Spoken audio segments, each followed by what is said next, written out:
സമൂഹത്തെ ബോധ്യപ്പെടുത്താനല്ല ശിക്ഷ വിധിക്കുന്നത് എന്ന് പറയുന്ന ജഡ്ജിമാരുള്ള നാട്ടിൽ ഇതല്ല, ഇതിനപ്പുറവും നടക്കും. അതുകൊണ്ട് ദയവ് ചെയ്ത് എനിക്ക് പറയാനുള്ളത്, സ്ത്രീകളെ, കുട്ടികളെ, നിങ്ങൾ നിങ്ങളുടെ സുരക്ഷ നിങ്ങൾ തന്നെ നോക്കുക. കാരണം നിയമത്തെ ഭയന്ന് ഒരു കാപാലികനും നിങ്ങളെ ഉപദ്രവിക്കാതിരിക്കില്ല. അതുകൊണ്ട് നിങ്ങളുടെ സുരക്ഷ നിങ്ങൾ തന്നെ നോക്കുക.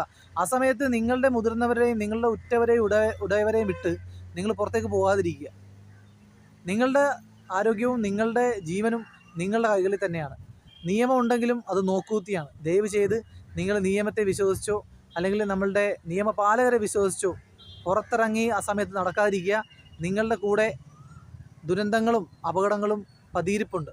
അതുകൊണ്ട് ദയവ് ചെയ്ത് നിങ്ങൾ നിങ്ങളുടെ കൂടെയുള്ളവർ, മുതിർന്നവർ പറയുന്നത് കേട്ട് കഴിവതും രാത്രി പുറത്തിറങ്ങാതെ വീട്ടിലിരിക്കുക.